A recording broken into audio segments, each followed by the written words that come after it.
Hey, man. Hey, so how are you, man? Pretty good. How about you? Good. How was your weekend? Anything cool going Yeah, I on? got engaged, which was nice. And Sorry, yeah, how I don't about mean to you? cut you off, dude. We have a pretty big episode to get into. Maybe we can cover that later. Yeah, We that sounds really fine. got to get into our full discussion of Mmmbop by Hanson. If you don't Yeah. mind, we can go right into that. No, I think I'd be offended if we did it the other way around, to be quite honest with you. So, yeah, let's get to it. All right, here we go. Mmmbop. Okay, so last week we kind of touched on this topic and we realized that it demanded more than what we had at the end of the last episode. We were pretty busy with the Amazon Echo takeover. Yeah, this lit a fire within you. This whole notion of discussing that Hanson song. You've been a man possessed ever since.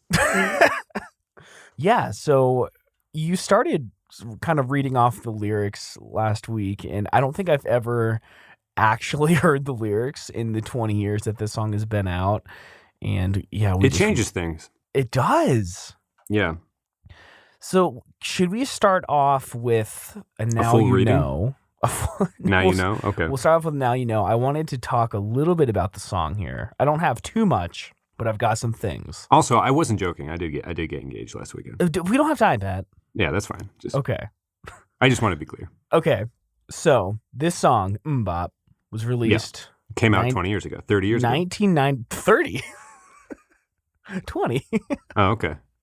Came out 21 years ago, 1997. I was just a little baby, 6 years old. And it had a couple Grammy nominations here. It was nominated for Grammy Award for Record of the Year, 1998. Deservedly so. Grammy Award for the Best Pop Performance, ... I don't know what comes after that. 1998. 1997 MTV Video Music Award for Best New Artist. Zach Hanson told songfacts.com, I'm sure a very reputable site, the song started out as the background part for another song. This is a quote, by the way. We were making Run our that back. first... Sorry, what now? That last sentence, Sure. just to make it crystal clear to the entire world. That song started out as the background part for another song. A background part for another song. Yeah. So my band, you've probably heard of them, The Good Fight. We were pretty big in the DC area.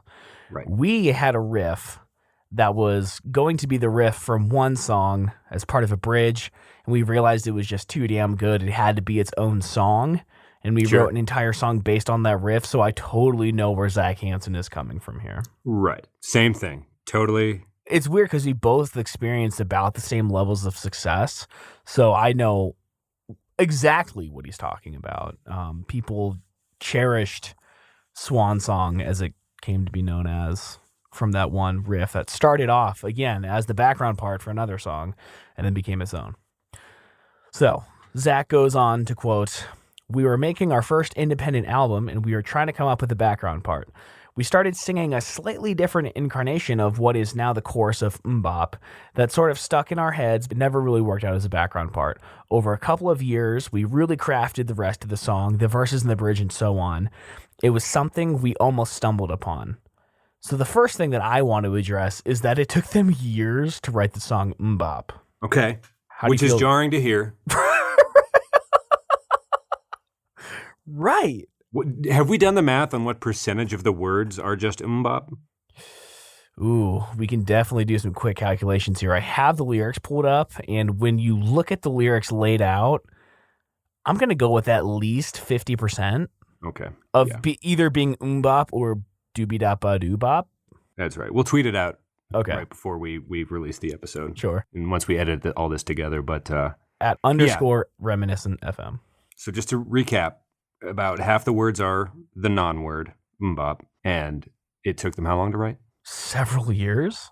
Several years. Okay, just recapping. This is important. We got to cover this base stuff just so we can get it to level 200, 300, Pretty soon we'll be doing advanced masterclass Mmmbop, but we got to Right, this is the groundwork. Let me pick up some other things here.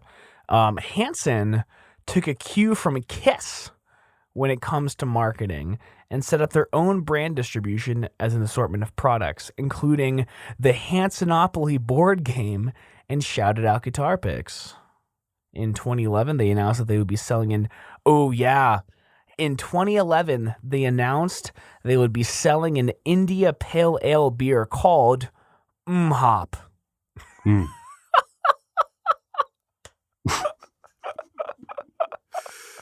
I think the most fun I've had in 2 years of doing this show is hearing you react to that one factoid and the joy that just came out of you. The best part about that is maybe a month and a half ago, I tweeted a picture of Mmmhop to you and Zach, right?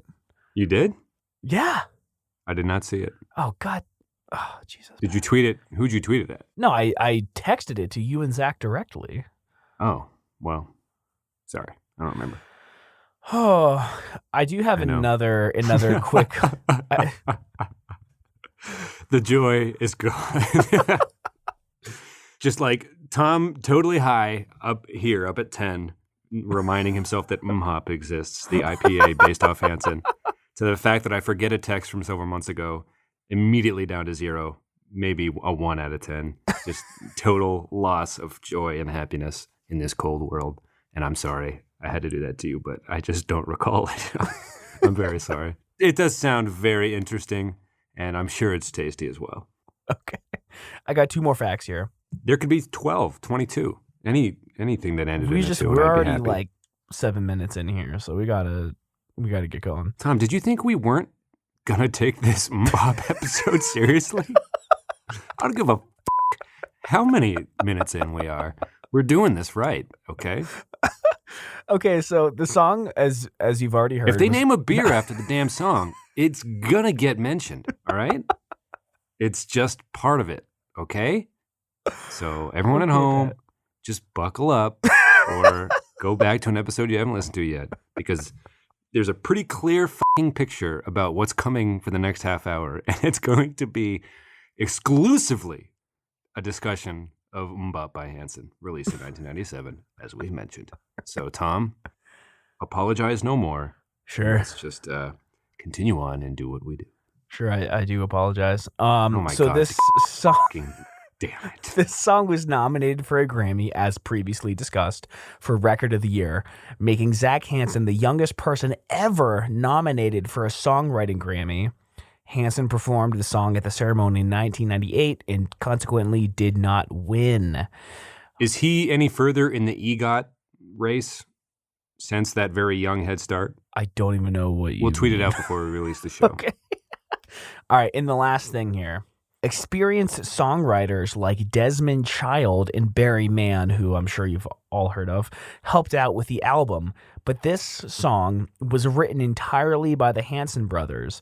Years later, young singers who could also write their own songs became coveted by record companies, as singers like Michelle Branch and Alicia Keys had lots of success. I don't understand how the second part of that sentence fits in, but it seems like this song is one of the only on the album that was written entirely by the Hanson brothers, and that's probably why it's lyrically garbage. Is it okay to... This is Mmmbop we're talking about? Yeah. Okay, as if we weren't clear enough about that. Yes, I think that... What ages were the 3 brothers again at the time of the writing? I think Zach was like 8 or something. Right, and then the drummer was a toddler, right? And no, I think there Zach was like was a the puberty older brother. I thought Zach was the drummer, the kid. I believe he's the keyboardist singer. With like, they're all talented, but he had clearly a star quality, if I'm not mistaken. All right, we got Isaac on guitar, bass, piano, and vocals. I don't think he did those all live. Taylor, keyboard, piano, guitar, drums, vocals, and Zach, who was the drummer. Drums. What? It says they all do everything? No, dude, Zach was the drummer. The youngest one was the drummer. Yes, which was Zach. And he wrote it? I guess so. Damn. That is honestly groundbreaking to me. Because the keyboard vocalist in the music video seems like kind of like how Nick Jonas seemed like, obviously, who was going to end up being the big star when the Jonas Brothers landed. You were like, okay, this is that. Or that was the original version of that. And, wow, I guess the drummer was the wonderkind. Good for you, Zach Hanson. Yeah. I wish you well on your journey to the EGOT. All this EGOT talk. Anyways, It's we've talked about this before. It's Emmy, Grammy, Oscar, Tony. When you win all 4 major entertainment awards. Only so many people have done it. Oh, like for example, Donald Glover has won for his work with Atlanta and 30 Rock. He's won an Emmy, and I believe he has at least 1 Grammy, even if it's only for a live performance award. But as he starts to expand his acting career, people are wondering if he's destined to win an Oscar and then eventually a Tony. But that would be probably the current man in entertainment, actor or actress, that has the best shot at it currently. Gotcha. Okay. The way I asked earlier was Zach Hanson would have had a redonkulous head start winning. Right. So, but, obviously. And music people usually have the best shot at it because you can have soundtracks on movies that win Oscars and you can score a play, things of that nature. So, anyway, I digress. Did I ever tell you that I held a Grammy? No, I'd love to hear about it, though. Yeah, so our band was on a podcast, and it was a mix of an interview and a live performance, and we were being recorded at a recording studio that won several Grammys. So we thought, damn, we're going to sound good, right? Well, that producer wasn't there that day. It was some other guy, and it sounded so bad. And that's the end of that story. Cool. Glad we had the extra time to fit it in. In the meantime, do we have any more time for any more personal anecdote stuff, or are we saving that? Was that the allotted time for an aside? No, I've got a personal anecdote, and I wanted to ask you so that I can tell the story myself, but I wanted to ask you. Yeah. When you think of the song Mmmbop, does any moment in time come to your mind? Yeah, I think of my sister's ringtone that she had for like a decade. Ringtones got big, and everyone always ruined their favorite song by adding it as their ringtone, So are you talking about the like polyphonic ones? No, it was the recording. Back when you could rip the actual... Oh, okay, yeah. Okay. But this was pre-apps. This was still flip phones. But it was like, there were still programs you could do that would text you the file that you could download and set, right? And... that was back in like Motorola Razr days, right? Yeah, for sure. The Razrs were huge at the time. But everyone blew through one every like 6 months because you just get sick of it, right? Yeah. My sister had that for at least 5 years. I know, like, she had it for a decade. She might have, but it was at least 5, like a strong 5. And it was just defying logic. Like, eventually, too much of a good thing is not as good, right? As the saying goes, word for word. But no, I mean, Mmmbop even passed that test, which I think adds to its, I don't know. I mean, I guess we could ask our listeners, and maybe we'll talk about it next week, if try to rank, maybe we can do a segment next week where we do a bit more research and see what are considered to be the catchiest songs of all time. But all the small things. Mmmbop might be a contender, if only because it passed the cell phone ringtone test for more than like a semester of school, let alone 5 fucking years. You know what I mean? Like, some people's high school career, right? Exactly. Right. Best 5 years of my life. But yeah, so that's what it makes me think of. Just like never getting tired of it, but never questioning it either. And it's just being like, damn, it's a good song. Like it always has a magical quality to it. But is it a good song or a good chorus? That's the greater question. Well, we'll get to there. We'll get there. Okay. And we'll do that maybe after. We'll answer that large question after we take another look at the lyrics and then talk about, I don't know. We answered this question first. What does it remind you of? So I have this super specific memory, and this is kind of a long story, and I apologize, but it all fits together nicely. I have to bring you back to one day at a drive-in movie. I forget who I was with or what we were seeing. I was at a drive-in movie, and this kid in a car next to me, he was outside kind of roaming around, and I was like, hey, let's pick up these things and we can see who can collect the most. And we were taking beer bottle caps off the ground and just picking up hundreds of them. And it turned into do people still do that anymore? Or are they ever in a position to be bored for so long in one place where they look at the dirt and find things in it? I don't know, dude. I mean, probably, but I wonder, I'm very curious, and I don't mean this as like we had it good, because I'm not like saying I enjoyed picking up the beer bottle caps, but it is also a distinct memory of mine. So I'm curious, just in a totally non-judging way, to ask kids, either now or in another 10 years, like, when I say the word beer bottle cap, is there any childhood stuff that comes up for you, or is that just not, it just kind of stopped happening at some point? Anyway. If the parents couldn't afford the iPad, maybe, like... Right? Yeah, I'm not. For me, it was I would get dragged to, like, not dragged. I didn't mind it. My dad's softball practice, and we would just be kind of playing in the bleachers, and then it was East Erie kind of industrial area, right? But and Mad Dog 2020 is not the right. Just at the time I had no idea, but like, oh look, a dog, Dad. He like, oh cool, cartoon dog, nice. Just totally not even addressing it's the mascot for a beer. Just like, oh, you got like 17 of the dog caps, nice. Like. I don't know who was drinking in those bleachers the night before, but they had like a long night, it would have appeared, right? So it's Clifford. That kind of vibe. I'm at a drive-in movie, which I would be curious how many of those exist compared to how many did in 1997. But this kid, I went over to his van with his family, and I found out he did karate. And I was like, wow, that's so cool. And he's like, yeah, you can wear my belt if you want. And I think it might have been an orange belt or yellow or something. And I was wearing it, and we were running around collecting beer caps and probably, throwing sticks at things. And the movie was over. We parted ways. We went home. And a couple of days later, I realized I still had his karate belt in the back of our van. And I was like horrified, like, oh no, this kid worked for this belt. I need to get it back to him. But there was no information exchange. So I just had this kid's karate belt. And I swear to God, this connects back to Hanson, but I'm not questioning it.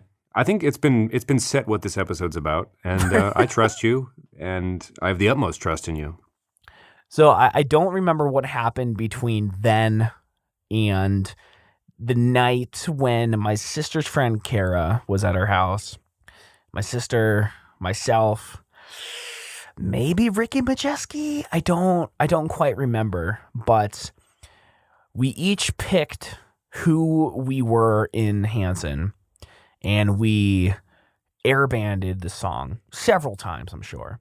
Oh, yeah. And I wanted to be the drummer. This is before I was a drummer, but I think there were 4 of us, and there was only 3 of them. So I ended up, I don't know, grabbing the short straw, and I didn't have an instrument. And I don't know how my brain made this connection, but I ended up grabbing the karate belt and a flathead screwdriver. And in the course of the song, they say Mmmbop, and then there's like a record scratch. It's like chicka chicka chick chick. And this is before I knew of a record scratching sound. But if you took the karate belt and you slid a flathead screwdriver across it, it made a record scratching kind of sound, something that I thought was similar enough. And my brain, my 6 or 7-year-old brain said, this is exactly how they recorded that sound in this song. So like, I was the only one who didn't get a band member, but I scratched that flathead screwdriver across that karate belt like a fucking champion, and I made that record scratching sound. And when I the makings of an audio engineer, that's a hell of an origin story. I know. And that's when I knew I would be a Foley artist in the future. Right.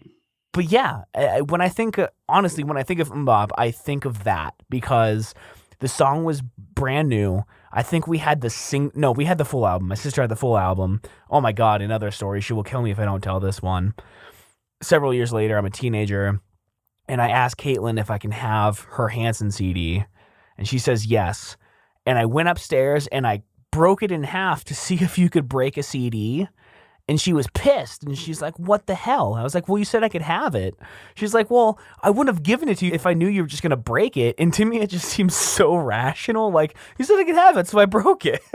Like, I remember that. I ripped a $5 bill in half once just to be like, I'm breaking every rule I've ever known. I don't know. It just felt like, is this the Matrix? I don't know. This is before the Matrix would have come out, but just like, it was definitely a scene. Like, I definitely got emotional. My parents sat me down like, this is money, okay? Like, but just really young, just like, Grandma gave me what for my birthday? She's like, yeah, it's like money. It's like currency, I'm just like, like, no more. Is this what you do with it? Just like breaking every social construct. Like, I value this 0% because I don't fucking understand any of it. So I relate to that, like that young boy urge to just smash and rip, just like CD. Does CD break by chance? Like, can I smash CD? The sad thing is I was maybe a freshman in high school. This was that's still fun. This was long after Hanson was cool, Right. Sorry, Caitlin. Oh, God. If I'm not spraying Windex in her eye, I'm breaking her CDs. I'm sorry. There you go. A horrible brother. But anyways, I genuinely think of that. I don't know how I thought to just scratch a screwdriver on a karate belt, but I was so proud of myself for understanding how that recording engineer made that sound. Had no idea what a record was back then. Clearly, that's how they did it. But right. Yeah. Anyways, that's my little story that I really wanted to tell. I had a story that happened from this past weekend that I was hoping to share. Unless we need to move on. Yeah, dude. Okay. Okay. So we should read the lyrics again, just because I want to talk about them. Yeah. And whoever missed it last week, you may have. If not, it's important. So anyway, do you mind reading them? Sure. Okay. Here we go. Mmmbop. Oh, yeah. Strong start. You have so many relationships in this life, only one or two will last. Right away, I want to say your mom and dad, like that's already one or two. You're kind of, I don't know, you're lowballing us there. Zach, can't believe you almost won a Grammy for this shit. It's dark. It is a dark song. You go through all the pain and strife. Then you turn your back and they're gone so fast. Oh, yeah, they're gone so fast. Can we stop there? We must. Last week, we did not agree on this, and we were going a little long, so I kind of couldn't put my foot down and claim my position on this. Well, I'll say mine first. Sure. He is a child writing this. 10 years old, maybe, right? Yeah. I think it's very possible, likely even, that he was simply saying, I turned around physically and they were not there, like a game of peekaboo. And it was surprising and saddening to me, and puberty is coming fast and hard. I do not think he was saying, and this is your point, I'll let you voice it first before I rail against it. Sure. Oh, now? Yes, you have the floor. So my thought was that, again, you can go back to last week's episode 65. What I took away from it was if you turn your back on a friend, of course they're gone because you were being a shitty friend. Now, that may be looking a little bit too much into his lyrics, and again, his 8-year-old brain is saying, yeah, maybe you just physically turned around for a second and then they're gone. And you're like, hey, where'd you go? I just physically turned around for a second. Maybe that's what he's saying, but he says it a couple times. You turn your back. I think that's different than just turning around. If you turn your back on someone, you don't deserve them. They should leave. So he's like learning a lesson. Sure, as long as he acknowledges that it's his fault that he turned his back and that's why they were gone so fast. That's all I'm saying. Tom, I just think you're so off and wrong about this. It's upsetting to me that he's singing a song about the fragility of relationships, and then he's like, by the way, I'm awful, and I turn my back on my friends, and they leave rightfully. Like, he's singing about meaningful relationships, so I think he's implying that the people who are leaving are like fair weather friends. So there's no way that he's like, by the way, I'm a you know what I mean? Like, that's just not part of it, I don't think. No, I don't think he's acknowledging in the song that he's a I think that he should in his life. Like, I wronged them once and they left. It's like, what? Like, go figure. Many plants are being planted. It's just, I don't know. I just disagree, that's all. Okay. We'll move on. I just think that's not the tone. It's not the picture he's painting. Okay, sure. Maybe he should have picked better words. Again, the song was not co-written by major pop artists. Yeah. It was written by children. Right, exactly. Okay. Which we cannot stress enough. We might as well say it again. Hey, Tom, who wrote this song? Literal children. Yeah, sure. Okay. Moving on. So hold on to the ones who really care. In the end, they'll be the only ones there. And again, this is maybe only one or two people. And when you get old and start losing your hair, can you tell me who will still care? Can you tell me who will still care? Oh, care. So this I kind of drift in your camp a little on this one, just because like people who are willing to forgive me for one up, right? Okay, yeah. Instead of like, but then he also says who will still be there later in the song, doesn't he? I don't know. We're not there yet. And I wish we could get clarity on this, and maybe we'll do some more research and have a second and a Hanson Mmmbop part 2. But I am just dying to know whether he meant physically he turned around in his living room and there was not a person there anymore, like a weird magic trick, or if he had actively betrayed someone, whether it be Zach Hanson or either of his two brothers, or perhaps a cousin, or someone who lives on their block.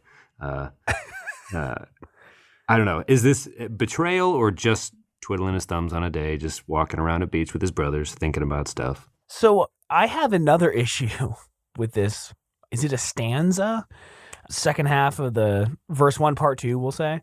He says, when you get old and start losing your hair, can you tell me who will still care?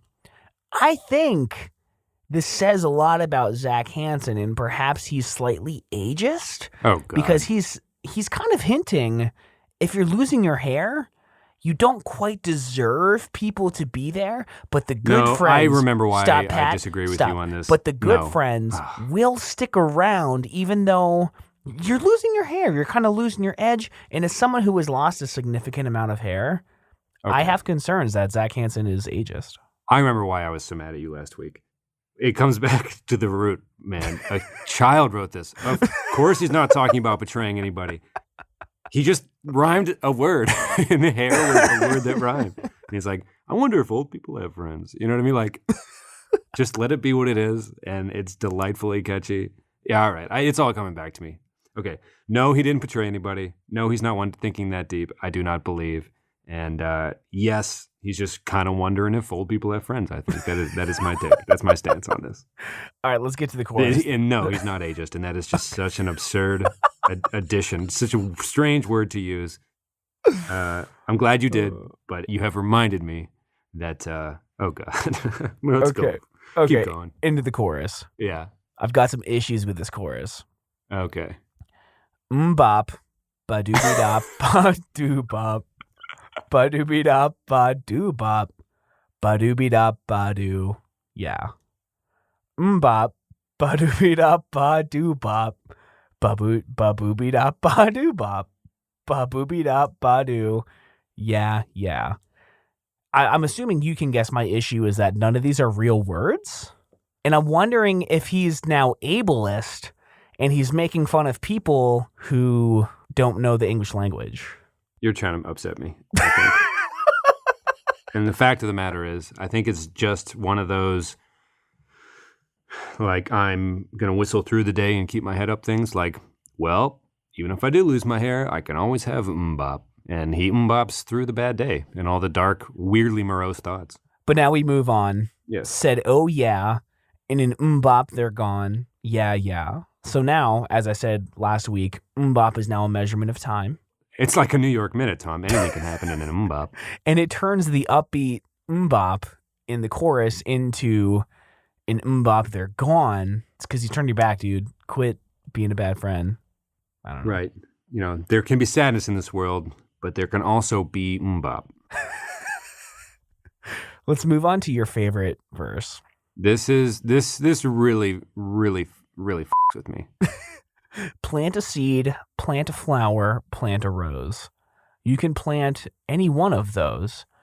Keep planting to find out which one grows. It's a secret no one knows. It's a secret no one knows. Oh, no one knows. Okay. This is a verse about putting a lot of lines out there and try to catch a lot of fish, right? Am I wrong? I guess so. Keep planting, and you never know what friendships or relationships are going to blossom, right? Is that the gist? Sure, yeah.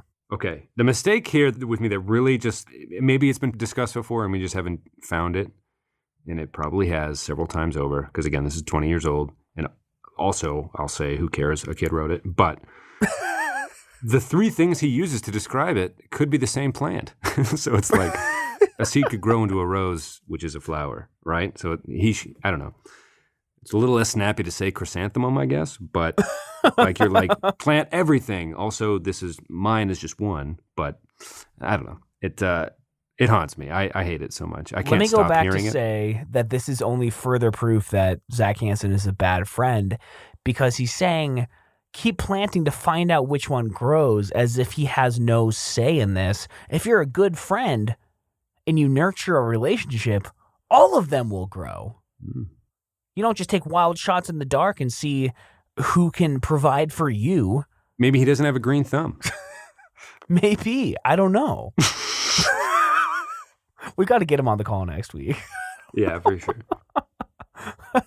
Actually, I'm going to see if I can email them. But seriously, Zach Hanson, bad friend. Let's move on. Man. To recap, this is a totally fine song, and the flower thing is just like kind of dumb. That's basically what we've said so far. All right, so Pat draws his line at the flower. But then it took me 20 years to go past the Mmmbop, which I think also speaks to the catchiness of the song, because no one gives a you know what I mean? Like, decades have passed, and I am just now trying to be like, I guess it's the same plant, though? Like, should we delve into this? And it's like, we shouldn't, but I suppose we could, so let's move on. Mmmbop, ba-doo-be-da-ba-doo-bop. For another 3 minutes? Yeah, I think we can just say the chorus occurs at this moment. But let me say that line about planting a seed encompasses the entire rest of the song. It is, can you tell me, oh, no you can't because you don't know. Can you tell me, oh, it's a secret that no one knows. Can you tell me which flower's going to grow? That's the whole rest of the song. Can you tell me, no you can't because you don't know. And what I find hilarious is that when you were kind of rattling off some of the lyrics last week, I never even thought that there were actual lyrics in the verses, because first of all, you can't understand a fucking thing he's saying, but no one gave a shit because the whole song is the chorus. That's all anyone cares about. Maybe we haven't given enough attention to that. The fact that it really is kind of hard to understand what he's saying, but it sounds great, and the harmonies are very well done. Oh yeah, I mean, what I wrote down here is that this was basically an introduction to mumble rap in the late 90s, because I'm serious, man. You think Lil Yachty came up on Hanson? Is that the take that's coming out of this? Listen to this. That might be the song. hottest take I've ever heard dropped in the history of takes getting dropped. This song is unintelligible. I mean, really. Link in the show notes. Listen to this song. Well, no, we need to jump to this now. No one has ever actually listened to the verses of this song. Right, it is people nonsense. Don't come to this song for their weird philosophy lessons. They come to it. I have to phrase this question this way now. Is this song good or bad? Oh my God. I didn't know something could be so good and so bad at the same time. Answer the question, Tom. Is the song good? No. Oh, God. Are the harmonies? Is the melody? Is the rhythm? And is the overall production phenomenal? Don't just in a roundabout way tell me you hate the Beatles again, but with different words. Is this song good or bad? It's one of the greatest songs ever recorded, but it's also a horrible song. But again, written by literal children.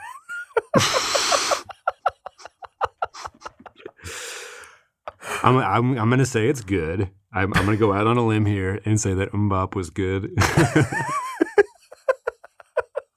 And yeah, I'm sorry, Tom. I'm just going to have to put my foot in the ground on that one. I just think it was good. That's about it there. So. Oh God, They are astoundingly messy though. The verses they are astoundingly messy and very dark. Jarringly dark. I think that is kind of the point of what we wanted to portray. Am I getting it right there? Sure. I mean, plus all the All the ageist and ableist Oh my God. undertones are. Shut up.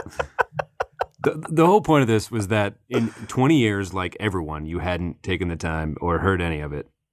It's shockingly, it's just like so, like I said, jarring. That's the best word I can do. Like, those were the lyrics, huh? Those were the verses. That's, and I don't expect anybody to react any other way than just like, to like us telling them to go read the lyrics on Google Lyrics or whatever.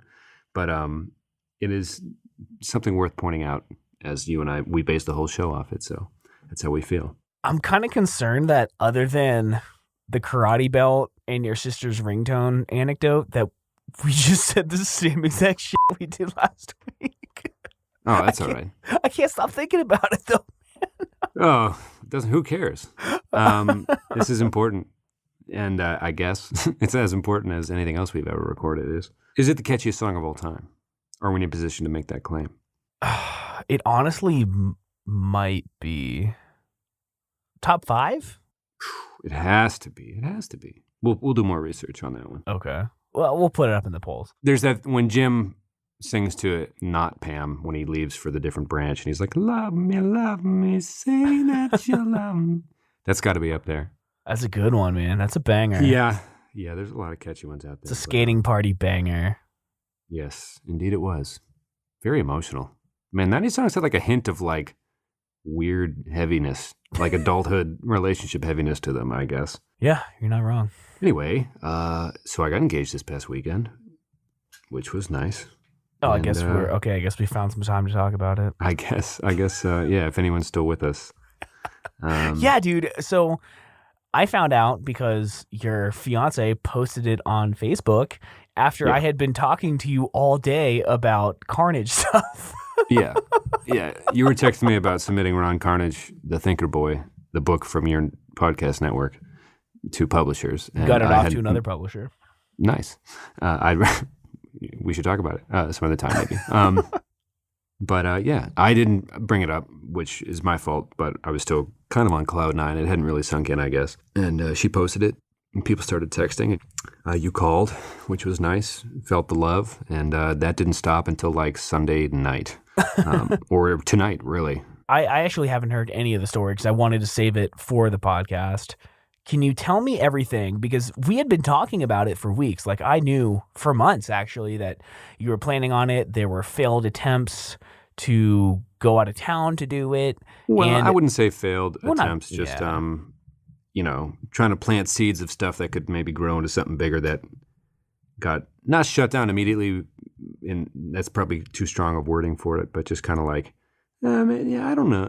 Just kind of like, okay, so it's probably going to have to happen here. I was trying to go to Montreal after your wedding, maybe go back to Albuquerque where we met, and that is not how it ended up playing out. So what happened? Walk me through it. Yeah, so I had, for like 3 weeks in a row, stopping by like a jewelry store down the road that got pretty high ratings on Yelp, I guess, owned by like this old couple local here, and the old lady there named Pamela was very nice. She walked me through and calmed me down when I was getting nervous and stuff. But yeah, she laid out all the stuff and combinations of smaller stones versus more intricate bands and stuff like that. And I had a basic idea of what Jesse wanted. And I got it, and the tax return helped with that. And I kind of had it on me for about a day and didn't really want to wait once I saw it complete. Right. It turned out real nice. So I was like, oh, this is like the best gift I've ever given anyone. So. And Jessie has a way of finding things before I am able to wrap them and give them to her and stuff. Like right. She got her Christmas present, knew what her Christmas presents were like 2 months early last year. So I knew if it had burned a hole in my pocket any longer, she would have found it somehow. So yeah, we had a tough week. The Ohio River flooded in Cincinnati. Oh, God. Like the worst flooding since 1997. It almost went into the football stadium here and almost touched the baseball stadium over the riverbanks. Parks were totally submerged and stuff, and homes were... Yeah, it was wild. And she was doing Olympic coverage as well at work. So her days were very long. She had like 2 weeks in a row of 10 hours plus overtime. Anyway, I just kind of had it in my pocket and suggested we go out for a drink after the Friday night, after like the 2 weeks of brutal scheduling was over. And it ended up just being a really pleasant evening. And we went to a few little places in our neighborhood. And we got home, and it was kind of funny. We had champagne in the fridge because I bought it not knowing what was going to happen. And she was like, oh, what's this? I'm like, oh, it's been such a tough week at work. I figured we'd just celebrate. And which is not uncommon. I mean, it wasn't too out of the blue. But anyway, so we opened it. We just were hanging out, enjoying the evening, enjoying the beginning of a weekend, I guess. And a moment presented itself, and it just kind of happened.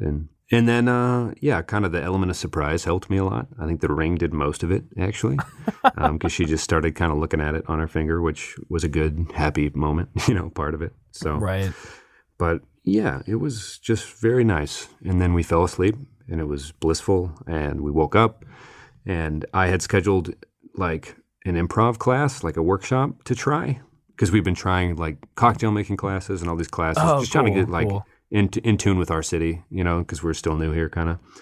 And we were like, I guess should we call our parents? I'm like, I don't know, we got to get to that class. So we hadn't told anybody for like 12 hours, and we went and tried improv for the first time.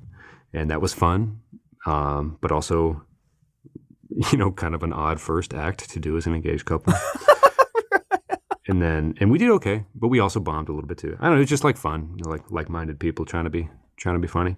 And then we got home, and she posted it to Facebook and called her parents, and then people started texting and calling my phone because they saw it on her Facebook. Then it kind of became more real, but not in a bad way. And then I was kind of on the phone for the next day and a half, kind of till now, really, just because I'm not on social media. So, people were reaching out, and they were just being real nice. Also, I apologize if Kyle and Kylie are listening. I think the Facebook account they think is me isn't like me trying to be funny. It's a work account that I don't really friend people. I know you're my friend on it, but it's not a slight towards them at all. So my apologies if that's misleading. But if I just start friending people, it'll just become a Facebook account again, which it is not. So I used to have one. I do not currently. But yeah, it was just a really nice weekend. My mom, we were out to dinner kind of celebrating Saturday night, and my mom had been in a movie, or she was at a comedy show actually. And she had like 8 missed calls from me, and she like worries like she does and calls like, what's wrong? Like, did you talk to Katie? She's like, no, what? And I was like, no, it's good. It's good news. But, I didn't want to call my mom because I knew once I heard her getting emotional, I probably would, it'd probably hit me at that moment too, which it did. And I was like, I can't do this right now. I'm in a restaurant. I'm actively in public. So I will talk to you later. And so, yeah, I talked to them Sunday morning, and then we kind of started planning right away, I guess. I think we're going to do it in the fall. This fall? Yeah. Nice. Yeah, we're just going to get after it, which is nice. So there's been a lot of, and maybe we can do a wedding episode next week or something. I don't know if we've already done that, but kind of the small things that immediately become top of mind that had never, ever been there before. And it's been very interesting. We've only been at it for like 3 days, but you start to think of a lot of different stuff. But yeah, the first like 36 hours was just the best, right? I don't know. It's just blissful almost. Hard to explain. Yeah. Oh, I get it. I mean, yeah, like you had referenced like, the hike story and all that. And I don't know. We don't really hike, and we usually go to like try to find the best tacos or like Munchables or like little grunge bars with good beer or whatever. Not that we're that hip, but anyway, it's not like places you'd get dressed up and go do a thing at. Right. I kind of knew it was going to be low key heading in, especially because kind of the destination stuff wasn't just how it was going to play out, which is totally fine. And yeah, it was just a nice, calm, big surprise, good, very sweet moment. So yeah, it was good. It was actually probably almost exactly 4 years after I met her. So that was dang.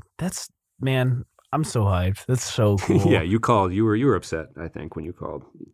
You got something to tell me, dude? Son of a bitch. Yeah. Well, I wasn't actually upset. I mean, right. You were just hyped because you're the best man in the history of the universe. Because when Megan and I got engaged, we didn't say anything for not a whole day. I might have actually been a whole day. We didn't post on social media for maybe like 2 days, I think.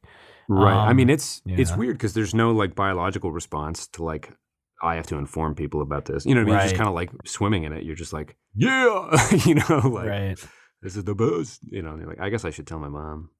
And then and everyone else kind of is the subsequent thought. But Yeah. Well, what I can tell you about the wedding planning is the first like week of doing it was so much fun because first of all, it was such a big event to look forward to. And I don't know about you guys, but Megan and I were just at the time when I proposed in this groove where everything was just the same every fucking day. And we had a routine, we stuck to it. So thinking about this big event and planning for something was so much fun. And then once actual decisions were being made and money was involved, it felt like the worst thing ever. But then after the initial stress of it, once I just kind of let go of that, then it got really fun. We went to the venue a couple weeks ago and I'm so hyped. And it's just, I don't know, man, it's such a good feeling. And I'm stoked for you. I knew that at some point this calendar year it would happen. yeah. It sounded like you didn't really quite know when it was going to happen either. So it seemed like once a surprise I saw for everyone. The finished product. Yeah. I'll give him a name shout out for whoever's listening in the area. But it was Scott Riesling in Hyde Park in Cincinnati. They did a great job, very attentive. And yeah, Pamela was just this very sweet old lady, just kind of like always reminded me when I walked in, just like asking me important questions, but right. not freaking me out at the same time either. Just very, very like sane, level voice about the whole thing. I was like, I don't know what's pretty. I don't know what looks good. I don't know what's big. I don't know what's small. I don't know what, And she was just nothing but attentive and patient with me, which was just the best. So, in the ring fit? One of the fingers. I had borrowed a ring of hers but I guess it goes on the left hand, which I learned later. Yeah. So I guess for whatever reason, that knuckle is like millimeters. So it still went on. It was just like a little harder. Oh, okay. But Pamela, the kind old lady, was like, just bring it in for resizing if we need to anyway. So okay. It wouldn't be an issue, I don't think. So gotcha. Well, it's good that it fit, man. Yeah. Or that it will soon fit better. We'll see. I think once you do it, you switch hands, or maybe you don't. I don't know. What? One thing I've learned is that different people have traditions for every single combination of things you can do. So right. I think whatever works for us is probably fine, and sure. Whatever happens over the next several months. But yeah. What was weird is my cousin called me. He's like, "Yeah, man, cool, congrats. I'm engaged too." I'm like, "What?" Like, I guess we're at the age, as they say. But yeah, I was like, "Oh, what?" He's like, "Yeah, we're getting married this fall." I'm like, "Oh, cool." Like, but now I kind of feel like a copycat. But I could have said that any set of months for the past like 3 years, right? Right. So I don't want to be stepping on your toes. I don't want to be stepping on my cousin's toes, all that. But it was time, and I'm excited. You're invited. Ooh, thanks. Well, thanks. I feel bad for Zach because that's 2 things for him to do it this year, and he's got yours too. So another of the things is, picking groomsmen, which is the worst experience I've ever had of my life. It's like the reason I waited so long to propose, I'm pretty sure. Just like, and that sounds like a bit, but it's not. It's like cripplingly, I don't know. I guess what I'm trying to say is I've been blessed to meet so many good people, right, in my time here. And, yeah. Give love away and it comes back, as the adage goes. That has left me with just a lot of really great people that I want to share the day with. But I think we have a core 3. I guess we're going 3 now. It might be 4, but currently Danny and Chris from college aren't in. Jake and Doug from high school aren't in. You're not in, which we've talked about, right, on the show before? I don't think so. Oh, okay. Well, anyway, this is just the worst thing, and I hate it so much. It's the least, I don't know. So my brother is my best man, which makes sense, I guess, right? Yeah. I think he checked with my sister, did Dad make him do this? And she's like, no, you're his brother, you fucking idiot. Like you qualify, right? Like, why are we having this conversation? And then, Zach, I don't know, man. Zach is there, and Kevin Lee, Kevin Lee, and he's been around. And I don't know, there's you, and then there's Chris and Danny from college, and there's Doug and Jake, and there's, I don't know. I was in Joe McShane's wedding. I was his best man, and I feel so weirdly heartbroken that, I'd have to invite him to mine, but not have him be on the groom's list. You know what I'm saying? Dude, it's super hard. I feel blessed that I don't have that many friends in this situation. Yeah, that's fair. Yeah. But I mean, even talking to you right now, you would qualify if it was normal for people to do, you know what I'm saying? I don't know. I just want everyone to be happy and have a good time that day. But I am just crippled by the anxiety of this part of it exclusively. Drawing the line is super hard. And because basically it was you and Zach, and for me, and I just thought, I don't love anyone as much as them, so like, why would I even have a third? But then it was like, well, it's traditional for the bride to invite the groom's sister to be a bridesmaid, but then that would be 3 people for her. So now I need to pick a third groomsman. But then if I pick 3, I kind of have to pick 5 because that third person is part of a friend group of 3. Right, exactly. So it's horrible. It is so horrible. if it was you and Zach, that would leave out Kevin, who's, I don't know if you're familiar with his and my relationship, but he's just been there since the beginning of whatever, right? Right. One of those. And, there's the neighborhood crew, and I don't know. I don't want to spit it out all over again, but it's like you said, if you add one more, then it's like, well, I could add Danny to have an OU guy there, which was a very important time in my life. But do I have to look at Chris and Danny in the eye and be like, sorry, only one of you. Can you guys talk about it and be cool about it? Sorry. Like, I don't know. It's horrible. Yeah, it's so cringe, and it's just the fucking worst. I didn't invite any of my family, Pat. None of my uncles or aunts are invited. Not a single one. Because if I invite one uncle, I then have to invite every uncle, every aunt, all of their kids, all of their plus ones.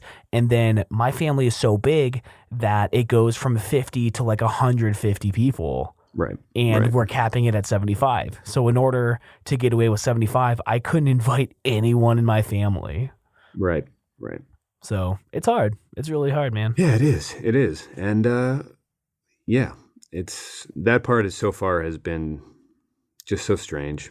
Because at the core of it, we just want like to make sure there's music, food, and like alcohol in one room at some time that people can come and enjoy. Right. You know what I mean? Yeah. That at the core of it, that's what it is. There are certain rules that feel like you got to do them. Yeah, I tried to draw the line at playing Shout at our wedding because I just didn't want to do anything that was like typical wedding. Right. With that said, though, there are some songs that just warrant people to be up there shaking their thing. Like Shake It Off by Taylor Swift. Sure. Heavily featured at our wedding. Just, I don't know if anyone's ever played one song more than once at their wedding, but I hope it gets played 7 songs, yeah. I'm starting and finishing. Nice. That'll be good. Yeah, man. Very exciting stuff. Very fun. Very stressful at the same time. But yes. It's gonna Can be I ask awesome. you how you feel? I thought we had talked about this before, and can I ask you actively now? This makes for pretty good radio, I guess, if we want to whore ourselves out like that. Sure. Like the Kevin over you thing is obviously probably, I don't know. I don't know. I don't know. Am I just going to, by doing this, am I just going to be upsetting a bunch of people and then having them show up that day? And like, I don't know. Like, do friends of friends expect certain things, or like, is it allowed to be meaningful without that part of a thing where people wear a certain coat that day? And I don't know. I think it's important for people to understand that hard decisions just have to be made. Yeah. And I think that as long as I'm at the wedding, I'm fucking stoked. Okay. Honestly, I think it's a better view when you're in the crowd looking out. I want to see you cry like a fucking guy who does that. Sure. I would not be offended. I don't think that those kind of things are a big fucking deal. Like, I hate when people get super upset over formalities of things. Yeah. I mean, if you didn't invite me, I'd be like, what the dude, 66 weeks? Like, yeah, that'd be a slight for plus sure. 15 years of friendship. Like, what? But no, dude, I mean, I know if you're specifically talking about Kevin, when did you guys meet? Like 8 years before we did, right? I mean, just one of the dudes that was around, and then. I mean, as far as I've known, he's always been there. Right. He's there whenever he's needed. So, yeah, dude, I don't give a shit. Like, it would be an honor to, but I'm not upset. I don't think anyone has the right to be upset about that. Right. On the flip side of all of that, it's like, hey, Jesse, do you have 17 girls you can ask to buy dresses and show up? Like, can we film the entire movie 27 dresses, but all 27 dresses are at this one ceremony? That's a bad joke, but I don't know. That's how it feels sometimes. Anyway, just lucky, and if people want to show up to either thing, it'll be just the best. But there is something, I don't know if it's an Irish Catholic thing, I don't know what it is, but just like, like utter, I don't know. That part bums me out for sure. But yeah, it's not going to be the only thing that bums you out, dude. I promise you. Oh, yeah. I fucking promise you. Planning a wedding is the best and the fucking worst at the same time. Yeah, there's already a lot that I mostly don't really care about. Like cake. I don't really care how that cake plays out. The only thing I think I'll dig my feet on is dancing to Holiday by Weezer off the Blue album. Sure. That's not going so well, my campaign to have that be the song. And it's not Island in the Sun. It's Holiday, which is on the Blue album, just to be clear. I think it's a very beautiful song, and I like it a lot. But we'll see. I don't know. Maybe I'll use it as leverage for something. Man, I'm trying to get Megan to dance. Our first dance be a Taylor Swift song, so I think I got a little harder than you do on this one. Which I think that, like, if you were just talking to anyone else in America, be like, wouldn't the girl want the Taylor Swift song? Like, no, actually, it's a harder sell than early 90s grunge. You might be surprised. What's the song? You Are in Love. It's a fucking beautiful song, dude. If any song is going to be a first dance of a Taylor Swift song, it's that one. Just saying. Part of me wanted to do Whole Lotta Love by Led Zeppelin, but I listened to the lyrics. I did like what we just did with Hanson, I guess. And it is purely a song about fucking. Like he just it is describing a sexual intercourse session. So what if you did I Believe in a Thing Called Love instead? I don't know. There's something about the riff to Whole Lotta Love that I just thought would be kind of funny and get a rise out of the crowd. But then he starts talking about, like, I want to give every inch of my love to you is one of the lyrics. I'm like, we're not going to do this. This is not, unfortunately. Right. I was like, but it has love in the chorus. I was like, no, this isn't happening. So that part's been kind of fun. Just like starting some Spotify playlists of like, we probably might still get a DJ or try to, but songs that play in the meantime and as people grab their food and whatnot. I guess the room might be above like a brewery it might be easier for them to like provide some beer, and like we might just go with barbecue, which is kind of a crowd pleaser, hopefully. Ooh. And we're trying to think of like a vegetarian option for those who partake in that portion of the world. Oh, f*** them, whatever. Not to shift all the focus to me. I think, Pat, you should do something similar. If you go to elemental.fm/wedding/request, you can actually submit a request for a song to play at my wedding, and I'm going to make a playlist based off of all the songs that people request.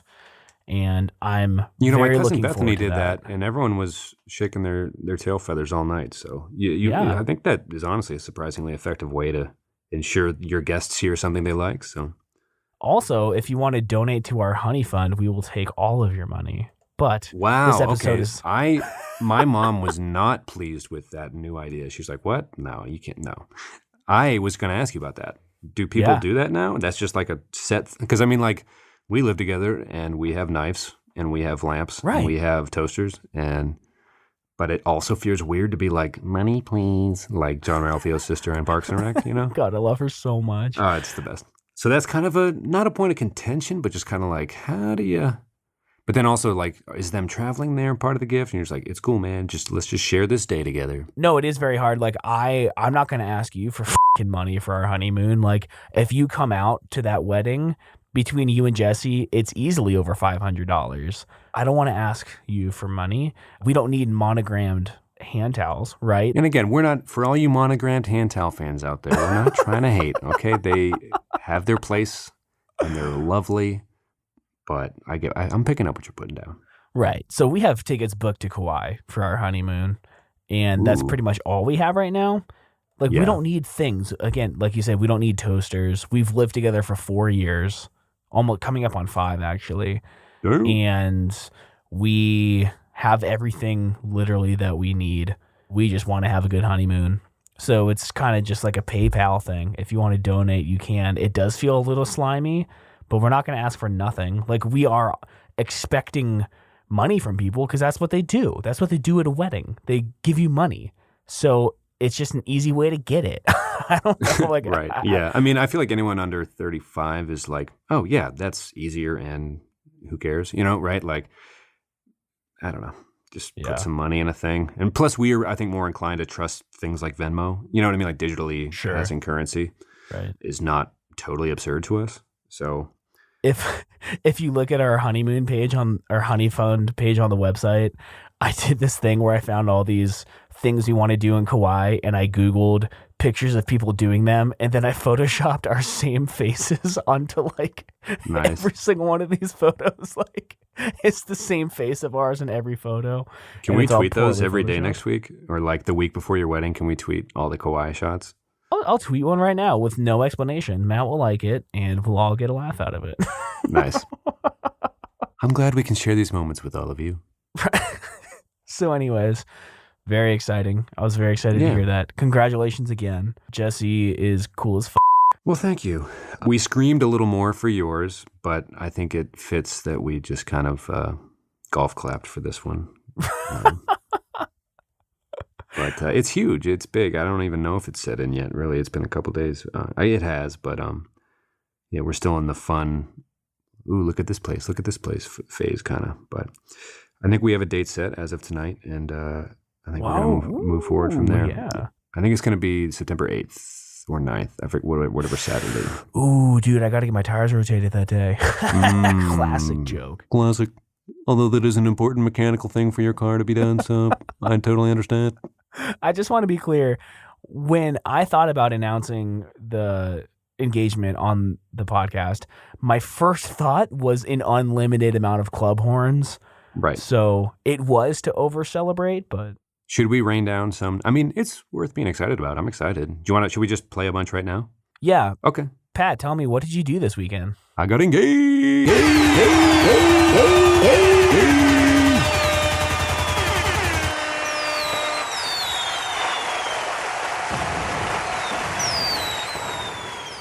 I'm excited, and if you don't mind, if you'll do me the honor, we will cut a rug, old school, like we did with you, me, and Zach. Oh yeah. I know the Kevin thing is, however that, I just feel bad, but if you think for a second it's not you, me, and Zach aren't going to have a moment where we just rip it up dance floor like we did in D.C. that one weekend, then you're sorely mistaken. Yeah, it's going down. Vermont's going to be fun. We get to see each other a lot this year. Yeah, I would love to make it out to Cincinnati just another time. The beautiful river town. You would have, honestly, if you would have seen the river this weekend, you probably would have been kind of floored. Not to move here, just been like, oh, damn, like nature, you crazy. It was honestly so high. I want to do an episode just about it because of how high it was. It's like what happens? And then like you learn that just the parking garages start to fill up and stuff. It's just like really dangerous. Like it's kind of like a weird horror movie where the villain isn't an active running beast. It's just something that slowly creeps. It's like, oh, this is eventually going to get bad. Then it gets bad. And you're like, how did we not prepare better? Like there's water everywhere. Like, this is so treacherous. And it's so slow. It looks like it's not even moving. But anyway, I might bid you adieu. We ran a little over this week, I guess. Ooh, little special over. Occasion, I suppose. For sure. Glad we did it. I love you, man. And we'll see each other a bunch very soon. Love you too, dude. And I'll talk to you later. Probably tomorrow or tonight. Yeah, like 30 seconds from now, perhaps. Maybe we'll never actually hang up. Yeah, as far as Julie and Matt know, we don't ever hang up, so. Right. This is just the best clips from hundreds of hours of footage. This is as good as it gets. These snippets. All right. Well, I'll talk to you later, man. All right, see you.